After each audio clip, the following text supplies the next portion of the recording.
Bien-aimés en Jésus-Christ, je vous dis bonsoir, bonsoir. Nous sommes à notre lecture de la parole de Dieu et on va commencer. Je suis contente de vous retrouver, vous qui êtes connectés et vous qui serez connectés après. On va prier, on va commencer. Éternel Dieu Tout-Puissant, te disons merci. Merci pour ta grâce, merci pour ta bonté. Merci de ce privilège, merci de ta grâce infinie, imméritée, Papa. Nous allons, oui, Père, nous voulons écouter ta parole. Nous voulons, Seigneur Jésus-Christ, oui, Papa, lire ta parole, Père. Ouvre nos cœurs à recevoir cette parole, à la garder, la mettre en pratique, car tu reviendras bientôt nous chercher. Aide-nous. Aide-nous par ta lumière, afin que nous vivons selon le désir de ton cœur. C'est ton nom, Jésus, nous t'avons prié. Amen. Alors, notre première lecture se trouve dans le livre d'Ésaïe, dans le livre de Nombre. Nombre chapitre 15. Nombre chapitre 15. L'Éternel parla à Moïse et dit, parle aux enfants d'Israël et dis-leur, quand vous serez entrés dans le pays que je vous donne pour vous y établir vos demeures, et que vous offrirez à l'Éternel un sacrifice consumé par le feu, soit un holocauste, soit par un sacrifice en accomplissement d'un vœu ou en offrande volontaire, ou bien dans vos foyers, dans vos fêtes, pour produire avec votre gros et votre menu bétail une agréable odeur à l'Éternel. Celui qui fera son offrande à l'Éternel présentera en offrande un deuxième des fleurs de farine pétries dans un quart de hin d'huile. Et tu feras une libation d'un quart de hin de vin avec holocauste ou le sacrifice pour chaque agneau. Pour un bélier, tu présenteras en offrande 2/10 de fleurs de farine pétries dans un tiers de hin d'huile.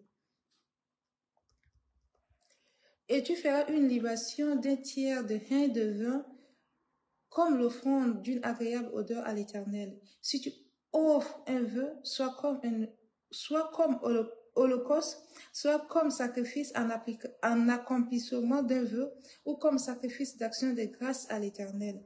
On présentera en offrande avec de veau 3/10 de fleurs de farine pétries dans un demi-hin d'huile. Et tu feras une libation d'un demi-hin de vin, c'est un sacrifice consumé par le feu, agréable d'odeur à l'Éternel, d'une agréable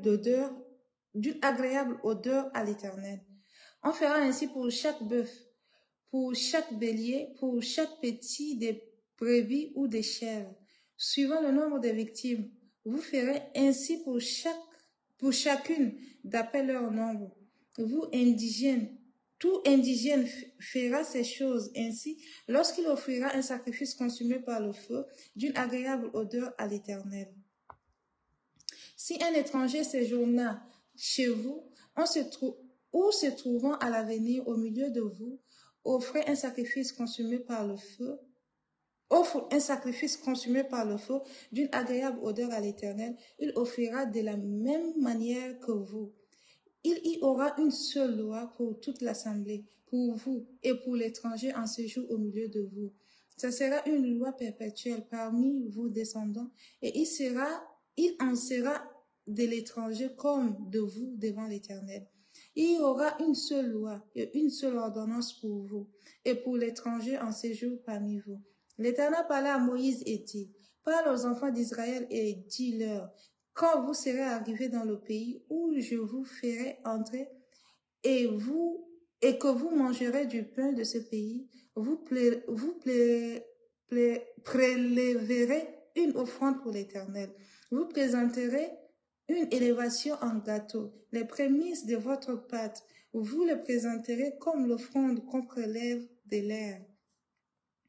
Vous prélèverez pour l'Éternel une offrande des prémices de vos pâtes dans les temps à venir. Si vous péchez involontairement, en n'observant pas tous ces commandements que l'Éternel a fait connaître à Moïse, tout ce que l'Éternel vous a ordonné par Moïse depuis le jour où l'Éternel a donné ces commandements et plus tard dans les temps à venir, si l'on a péché involontairement sans que l'assemblée s'en soit aperçue, Toute l'assemblée offrira un jeune taureau en holocauste, d'une agréable odeur à l'Éternel, avec l'offrande et la libation, d'après les règles établies. Elle offrira encore un bouc en sacrifice d'expiation. Le sacrificateur fera l'expiation pour toute l'assemblée des enfants d'Israël, et il leur sera pardonné, car ils ont péché involontairement, et ils ont apporté leur offrande, un sacrifice consumé par le feu en honneur de l'Éternel, et une victime expiatoire devant l'Éternel, à cause du péché qu'ils ont involontairement commis. Il sera pardonné à toute l'assemblée des enfants d'Israël et à l'étranger en séjour au milieu d'eux, car c'est involontairement que tout le peuple a péché. Si c'est une seule personne qui a péché involontairement, elle offrira une chèvre d'un an, un sacrifice pour le péché.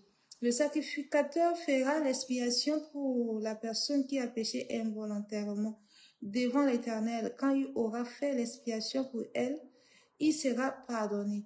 Pour l'indigène parmi les enfants d'Israël et pour l'étranger en séjour au milieu d'eux, il y aura pour vous une même loi quand on péchera involontairement. Mais si quelqu'un indigène ou étranger agit la main levée, il outrage l'Éternel. Celui-là sera retranché du milieu de son peuple. Il a méprisé la parole de l'Éternel et il a violé son commandement. Celui-là sera retranché. Il portera la peine de son iniquité. Comme les enfants d'Israël étaient dans le désert, on trouva un homme qui ramassait du bois le jour du sabbat. Ceux qu'il avait trouvé ramasser du bois l'amenèrent à Moïse et Aaron et à toute l'assemblée. On le mit en prison parce qu'on devait lui faire n'avait pas été déclaré. L'Éternel dit à Moïse, cet homme sera puni de mort. Toute l'assemblée le lapidera hors du camp. Toute l'assemblée le fit sortir du camp et le lapida, et il mourut comme l'Éternel avait ordonné à Moïse. L'Éternel dit à Moïse, parle aux enfants d'Israël et dis-leur qu'ils s'effacent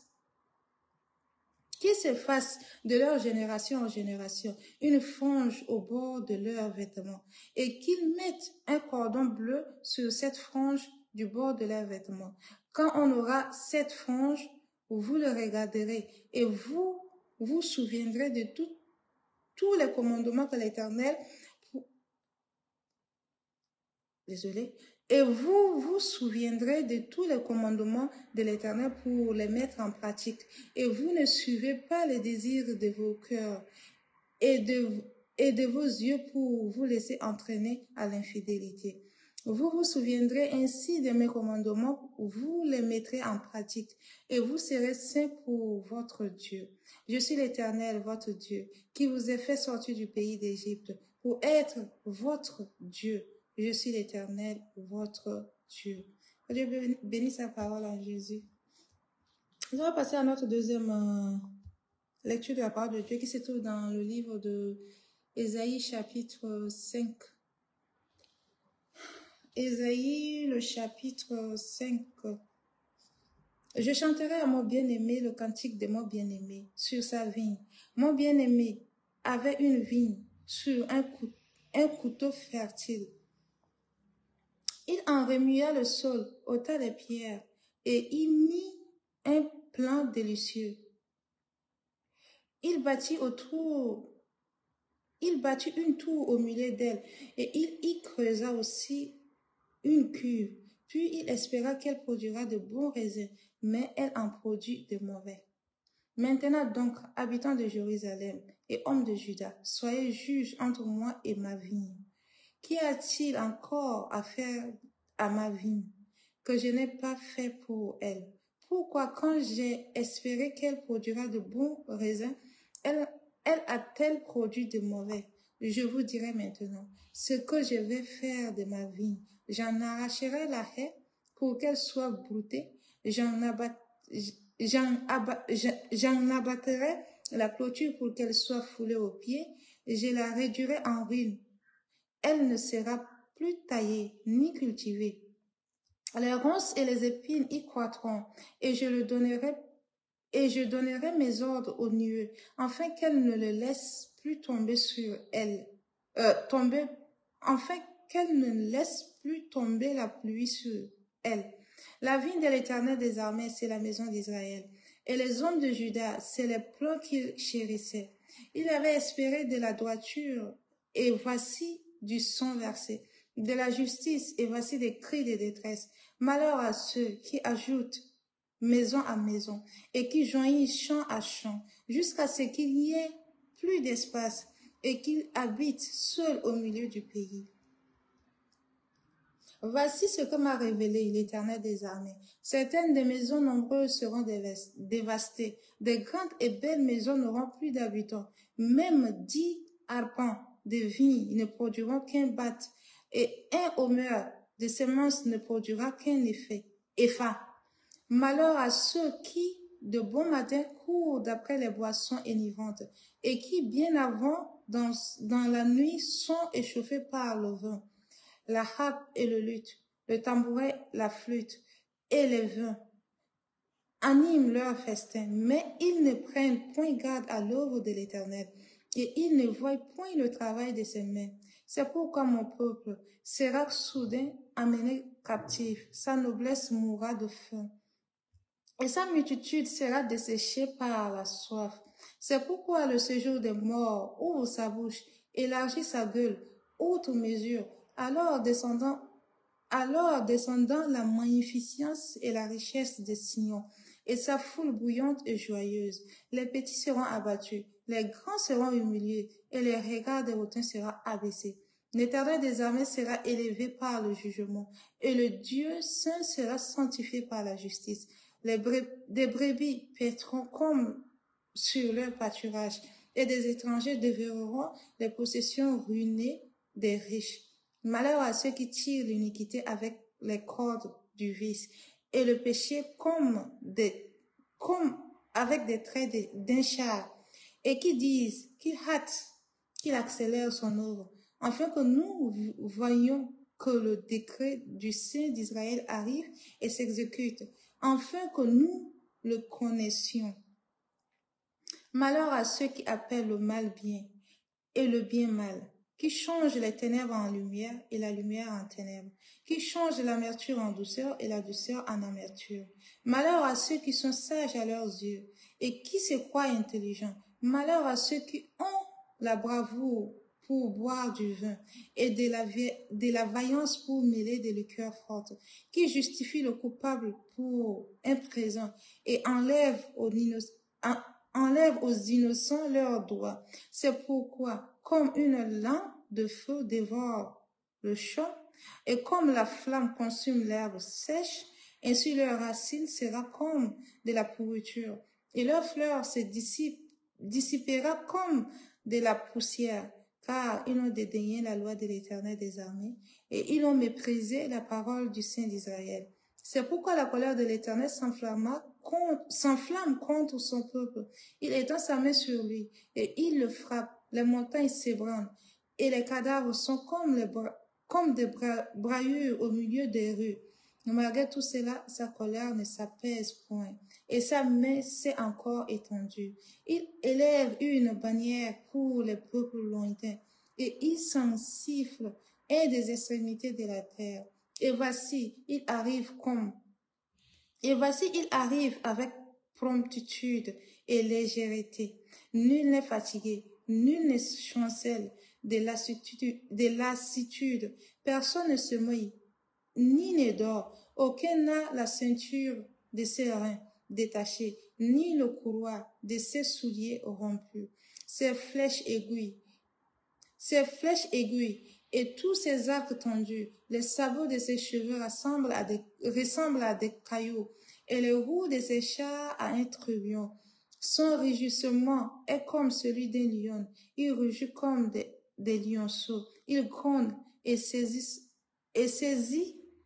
la proie, il l'emporte et personne ne vient au secours. En ce jour, il aura près de lui un mugissement, comme celui d'une tempête sur mer. En regardant la terre, on ne verra que ténèbres avec les alternatives d'angoisse et d'espérance au ciel d'obscurité régnera. Jusqu'à la parole de Dieu. Amen. Nous passons à notre troisième lecture qui se trouve dans le livre des Psaumes. Psaume, le chapitre 125, le verset 37 à 45. 37. Psaume, le chapitre 125, le verset 37 à 45. Il fit sortir son peuple avec de l'argent et de l'or, et nul ne chancela parmi ses tribus. Les Égyptiens se réjouirent de leur départ, car la terreur qu'il avait d'eux les saisissait. Il étendit la nuit pour couvrir, et le feu pour éclairer la nuit. À leur demande, il fit venir les cailles, et il les rassasit du pain du ciel. Il ouvrit le rocher, et des eaux coulèrent. Elles se répandirent comme un fleuve dans le lieu aride. Car il se souvint de sa parole sainte et Abraham son serviteur.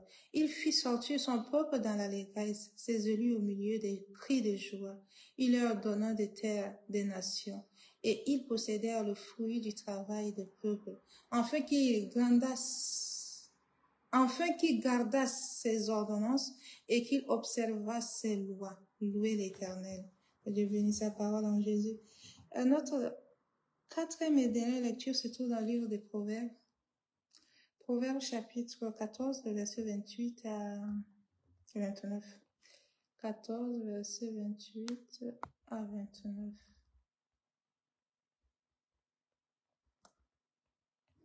Quand le peuple est nombreux, c'est la gloire d'un roi. Quand le peuple manque, c'est la ruine du prince. Celui qui est lent à la colère a une grande intelligence, mais celui qui est prompt à s'emporter proclame sa folie. Que Dieu bénisse sa parole en Jésus. Amen. Ainsi, on a fini avec notre lecture de la parole de Dieu pour la journée d'aujourd'hui. On va commencer par une prière. On va la clôturer par une prière. Éternel, nous te disons merci. Merci pour ce temps que tu nous as accordé. Seigneur, nous te bénissons parce que tu as fait de nous tes enfants. Et que l'Éternel, à chaque fois, tu nous rappelles tes ordonnances. Et l'Éternel, tu nous aimes tellement. Que l'Éternel, ta parole, tu nous as donné. Et Père, nous voulons obéir ta parole. Aide-nous à le faire. Aide-nous à marcher. Enfin, que l'Éternel, tu viennes nous trouver dans la foi. Nous te bénissons pour ce temps que tu nous as accordé. Nous te bénissons parce que l'Éternel, tu es là pour nous. Béni sois-tu, éternel Dieu des armées. C'est au nom précieux de Saint Jésus que nous avons prié. Amen. Je vous dis bonne soirée et on se retrouve prochainement.